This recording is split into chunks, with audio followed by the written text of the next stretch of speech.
नमस्कार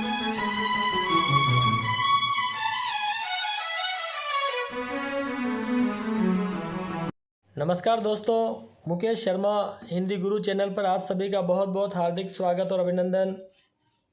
आज का जो अपना टॉपिक है वह है उपसर्ग। बहुत ही इम्पोर्टेंट टॉपिक है यह, और रीट के एग्ज़ाम में एक सवाल तो यहाँ से पक्का है, इसलिए बहुत ही ज़रूरी और ख़ास टॉपिक है यह। यदि आप मेरे चैनल पर नए हैं तो तुरंत सब्सक्राइब करें और बेल आइकन पर जाकर ऑल वाला बटन दबाएं ताकि आपको सभी नोटिफिकेशंस प्राप्त होते रहें। और वीडियो को लाइक और शेयर ज़रूर करें। कमेंट बॉक्स में कमेंट लिखना न भूलें।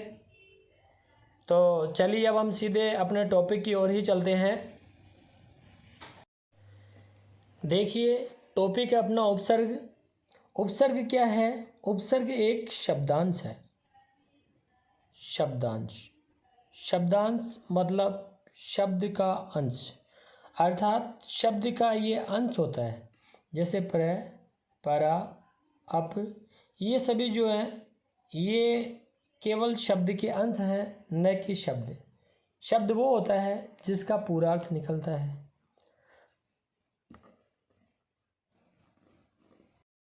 यहाँ प्र, परा, अप इनके अर्थ तो हैं, लेकिन इनका प्रयोग सीधे सीधे स्वतंत्र रूप से अकेले नहीं होता। इनका प्रयोग किसी धातु या कहें मूल शब्द के पहले जुड़कर के ही इनका प्रयोग होता है। देखो, उपसर्ग शब्द की व्युत्पत्ति की बात करें। उपसर्ग जो है उपसर्ग से और सर्ग शब्द से, तो उपसर्ग से और सर्ग शब्द से मिलकर के बना है। उपसर्ग है, इसका मतलब होता है समीप या कहें पास, और सर्ग का मतलब होता है जोड़ना, पास रख करके जोड़ना। तो उपसर्ग क्या करेगा? किसी मूल धातु के पहले प्रयुक्त होगा और उसके अर्थ में परिवर्तन कर देगा। तो देखिए, प्र, परा, अप आदि नाम अव्यय शब्दानाम, ये कई जगह उपसर्गों को अव्यय भी कहा जाता है। हालांकि अव्यय और उपसर्ग पर्याप्त रूप से भिन्न होते हैं। अव्यय अर्थवान भी होते हैं, अकेले भी प्रयुक्त हो सकते हैं, लेकिन उपसर्ग का प्रयोग किसी धातु के पहले ही करना होगा और तभी वह अपना पूरा अर्थ प्रदान करेगा। तो यदा प्र, परा, अप आदि नाम अव्यय शब्दानाम प्रयोग है धातो पूर्वम भवति।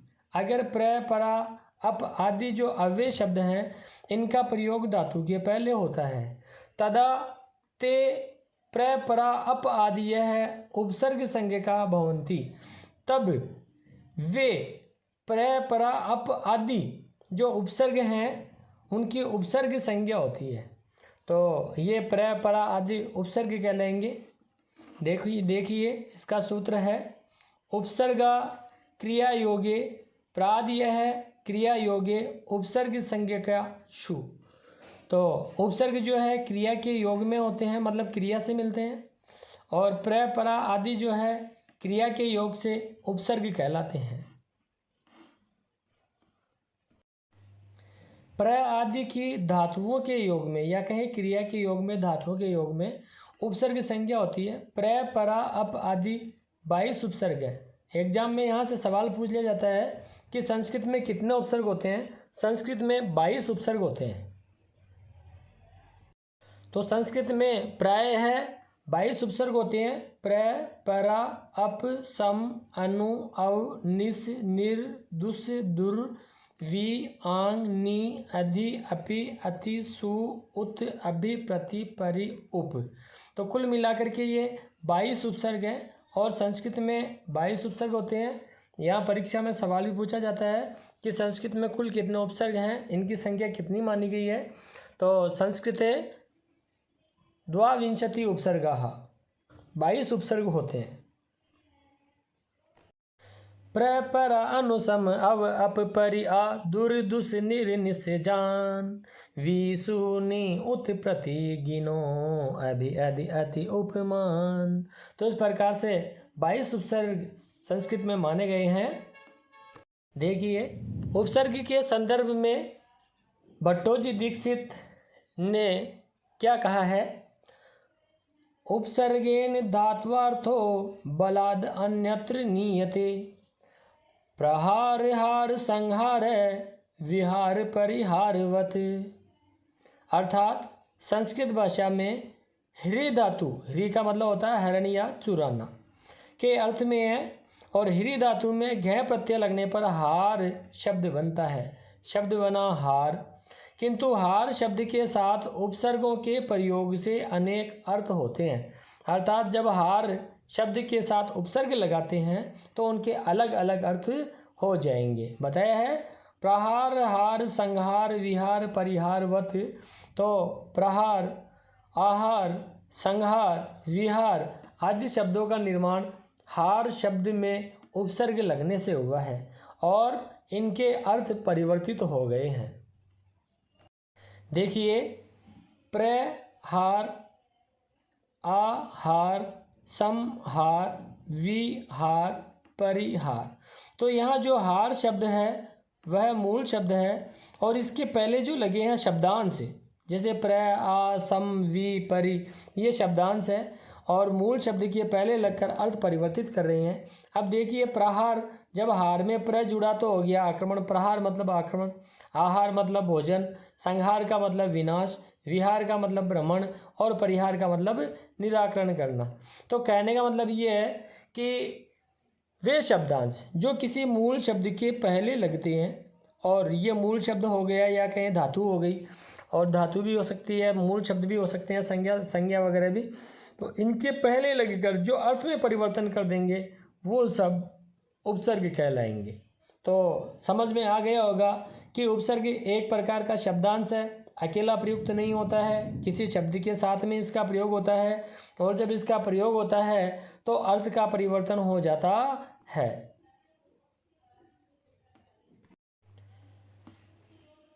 संस्कृत भाषायां द्वाविंशति उपसर्गा सन्ति, और प्रत्येक उपसर्ग का अर्थ भी होता है। उपसर्गों की संख्या हो गई है 22 और इन उपसर्गों का सबका अर्थ होता है, और उदाहरण भी हम देखते हैं शॉर्ट एंड स्वीट। अब देखिए, प्र का मतलब अधिक भी होता है, प्र का मतलब आगे भी होता है। प्रबंध मतलब विशेष रूप से किसी कार्य को करना या कोई योजना बनाना। इसी प्रकार से प्रस्थित, प्रस्थित है। परा का अर्थ होता है उल्टा या पीछे, पराभव, पराशक्ति मतलब कोई दूसरी ही शक्ति। इसी प्रकार से अप का मतलब होता है दूर, यहाँ पर हलंत है जबकि हलंत नहीं होता है, अप पूरा ही होगा।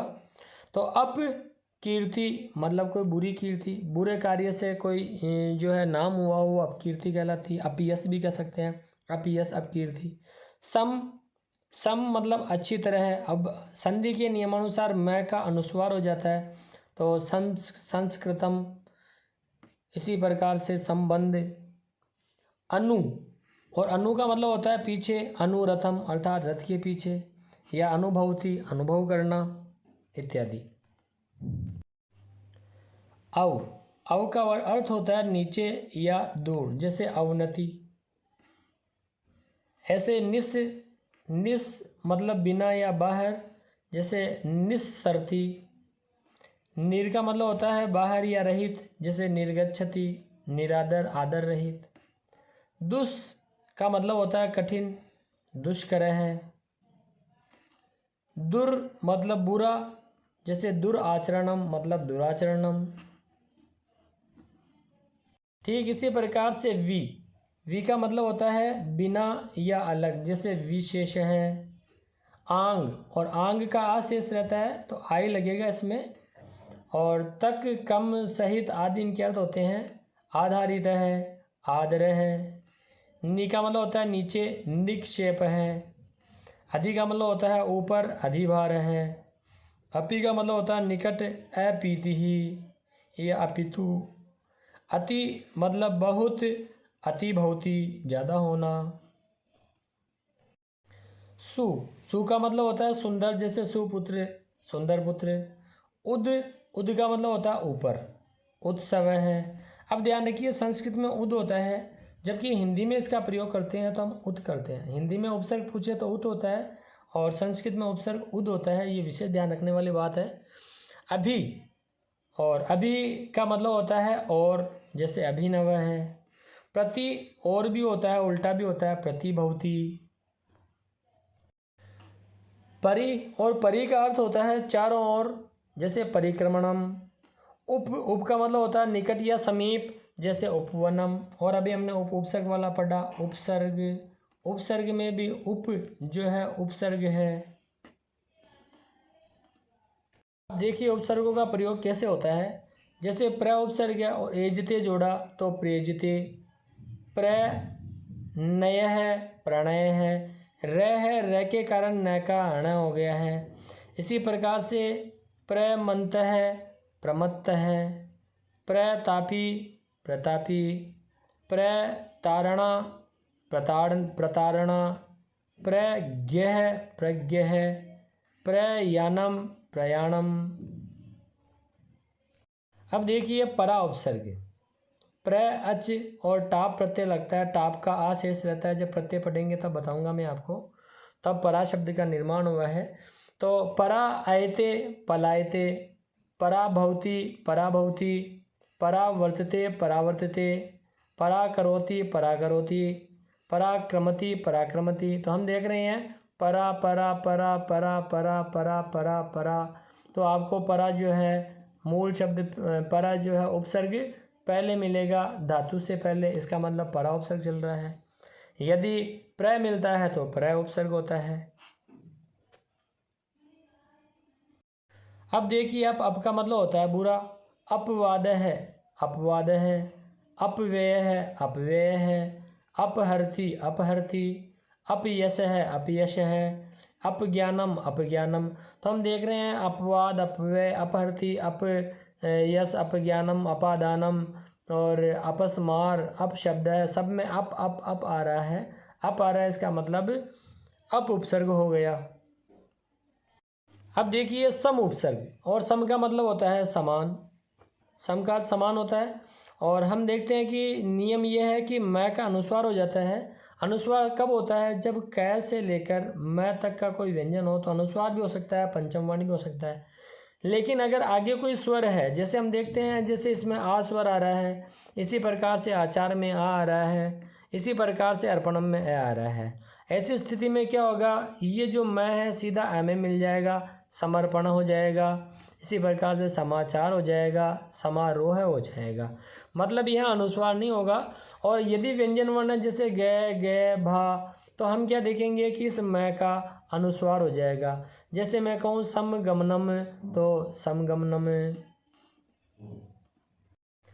सम गति, संगति। समभाषण, संभाषण। समताप है, संताप है। सम आरोह है, समारोह है। अब देखिए उपसर्ग है तो अनुस्वार नहीं हुआ है, सॉरी स्वर है तो अनुस्वार नहीं हुआ है।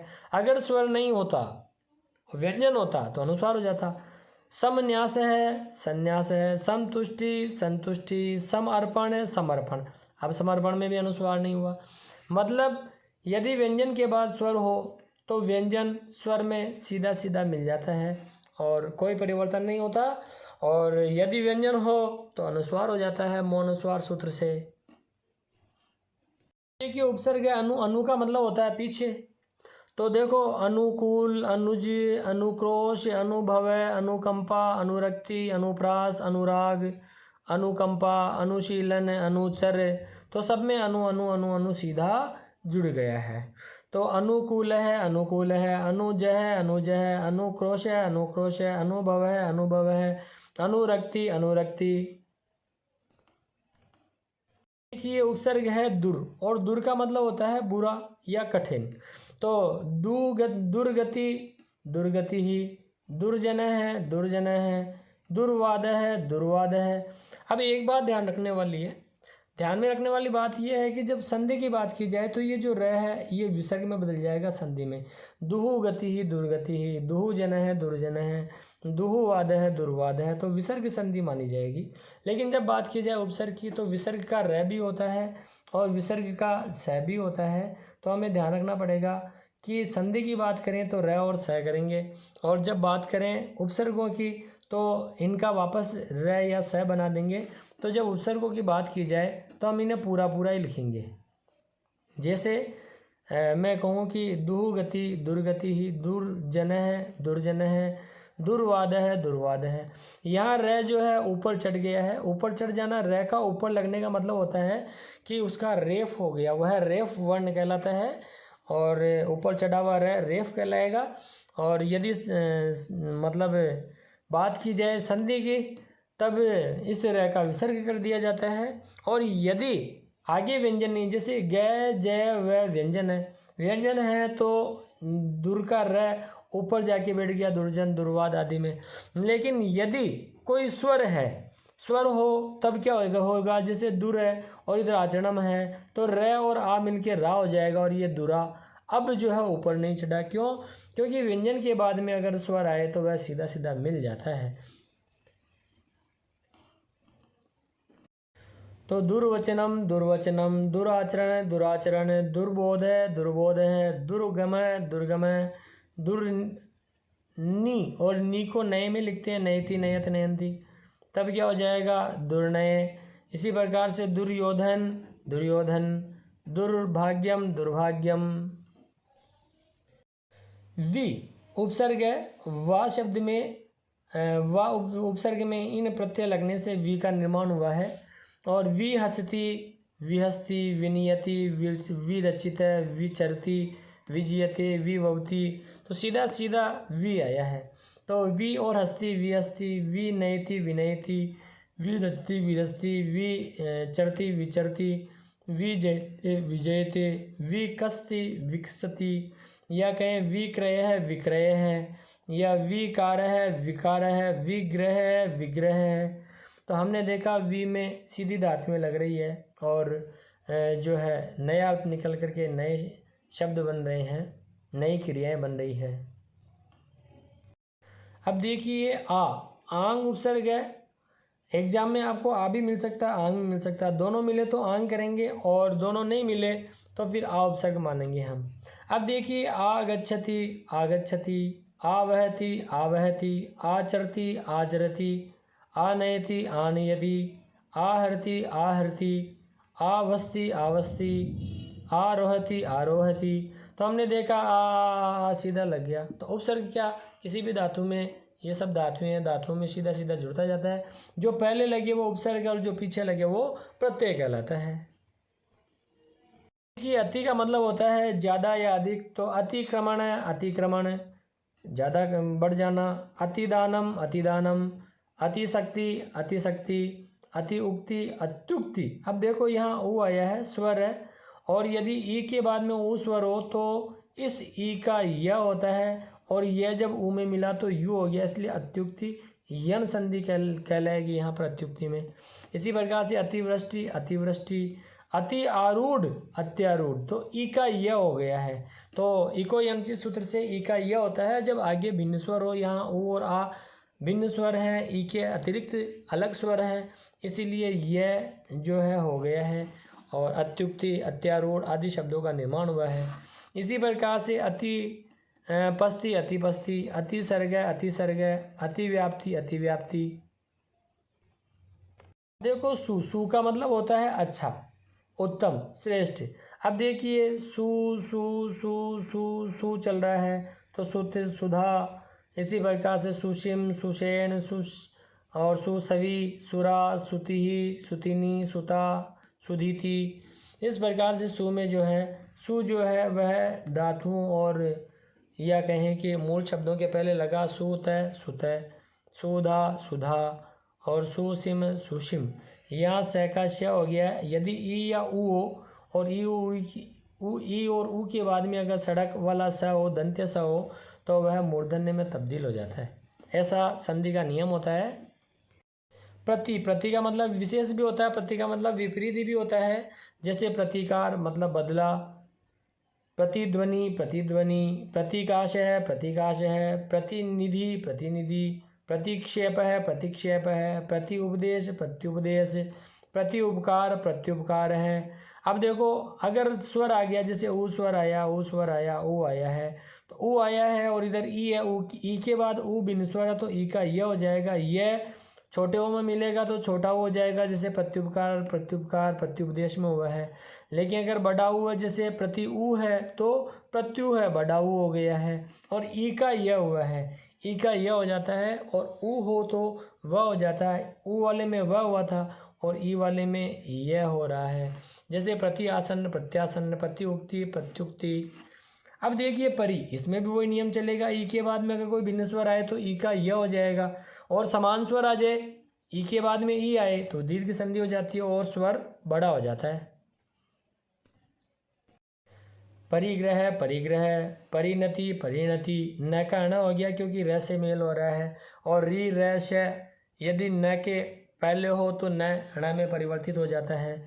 परिकल्पनम, परिकल्पनम, परिज्ञानम, परिज्ञानम, परिकल्पनम, परिकल्पनम, परिक्रम है, परिक्रम है। अब देखिए ई आया है, अब छोटी ई का मेल बड़ी ई से हो रहा है तो भी बड़ी हो जाएगी। परीक्षक, दीर्घ संधि हो गई है।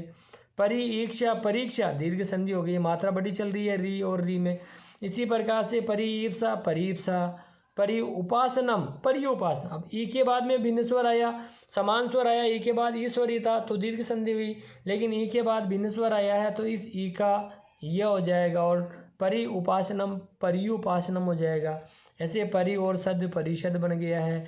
सड़क का षटकोण हो गया, क्योंकि ई या ऊ अगर है तब क्या होता है, प्लस के पहले ई या ऊ हो और प्लस के बाद में अगर सड़क वाला सा हो तो वह षटकोण वाले श, मूर्धन्य श में तब्दील हो जाता है।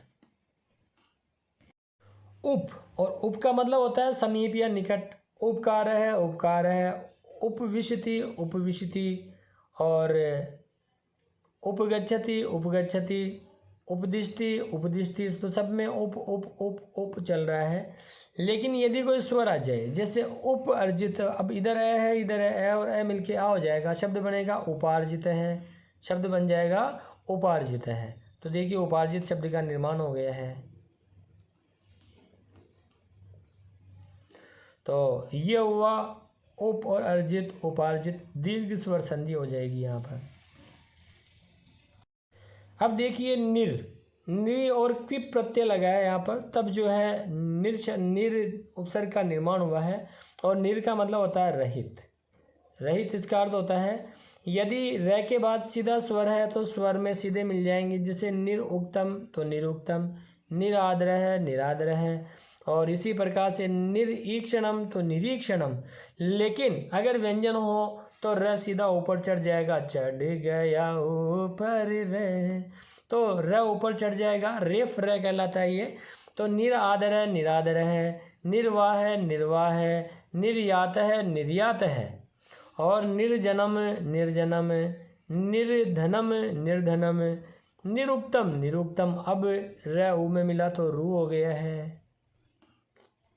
अधि का मतलब होता है ऊपर या श्रेष्ठ। आ, धा और की प्रत्यय लगा है आ और धा में, तो अधिभार है, अधिभार है, सब में अधि अधि अधि, फिर अधि अधि अधि लगा है। लेकिन कहीं पर हमने देखा अधि के साथ में यह चल रहा है, इसका मतलब यण संधि आ गई है। इसी प्रकार से तो हमने क्या देखा, क्या हुआ, अधि है, अधि के बाद में अक्ष आया है, ई के बाद में अ भिन्न स्वर है, इसलिए ई का यह हो गया और यण संधि हो गई है, अध्यक्ष शब्द का निर्माण हो गया। नहीं तो अधिभार है, अधिभार है।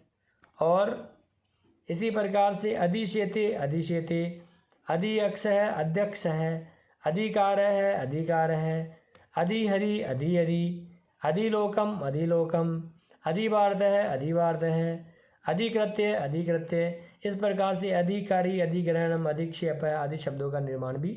जो उपसर्ग है वह है दुष्, और दुष् का मतलब होता है बुरा भी होता है और कठिन भी होता है। जैसे दुष्कर्म, बुरा कर्म, तो बुरा भी हो जाता है। दुष्कर, कठिन कार्य, तो दुष्कर है तो कठिन भी होता है। अब देखिए स, अगर आपसे पूछे संधि के बारे में तो जितने भी स है इसका विसर्ग हो जाएगा और विसर्ग संधि होएगी इन उदाहरणों में। लेकिन अगर आपसे पूछा जाए कि जो उपसर्ग कौन सा है, तो उपसर्ग हमेशा सड़क पर ही मिलेगा। जब भी आप देखो, चाहे दुस हो, चाहे और कोई हो, पुरुष हो, तिरस हो, सब में सड़क ही मिलेगा उपसर्ग के अंदर। ये बात आपको विशेष ध्यान रखनी है। अब देखो ये जो स है बार बार परिवर्तित हो जाता है, मतलब स जो है बार बार बदलेगा। कभी ये षटकोण हो जाएगा, देखो षटकोण हो गया, कभी ये सड़क हो जाता है, और कभी ये जो है कभी ये षटकोण हो जाता है, कभी यह शंकर हो जाता है, और कभी यह षटकोण में भी परिवर्तित हो जाता है। तो ये क्या है कि इनके सबके अपने अपने वर्ग हैं। अगर च वर्ग हो तो बीच में आपको श ही मिलेगा, शंकर ही मिलेगा। और अगर ट वर्ग का प्रयोग चल रहा है बीच, अगर जो है प्लस के बाद में कोई ट वर्ग चल रहा है तो फिर सड़क ही आएगा। और अगर त वर्ग चल रहा है तो सड़क ही, तो देखिए अगर विसर्ग के बाद में च वर्ग है तो शंकर मिलेगा, ट वर्ग है तो षटकोण मिलेगा, त वर्ग है तो सड़क मिलेगा। और यदि क और प है तब तब जो है सड़क भी मिल सकता है और षटकोण भी मिल सकता है। अब देखो कैसे, जैसे मैं बताऊं कि यहाँ दुस है, अब यहाँ क है, अगर क हो ऐसी स्थिति में क्या होगा, ई और ऊ पहले हो तब षटकोण हो जाएगा, लेकिन अ या आ होता तो सड़क होता। तो ये कुछ चीज़ें ध्यान में रखने वाली है, और जब संधि पढ़ाऊँगा तब मैं इनको विस्तार से समझा दूँगा, तो आपकी ये चीज़ एकदम पक्की हो जाएगी।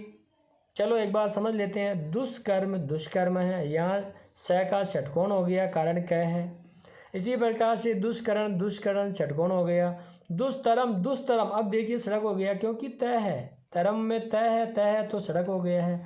दुस्सह, सह का तो नियम है जो मुझसे मिल जाएगा मेरे जैसा हो जाएगा, इसलिए या तो विसर्ग कर दो या दुस्सह दुस्सह डबल सह कर देते हैं दुस्सह, और दोनों ही सड़क ही हो जाएंगे, एक जैसे से आएंगे।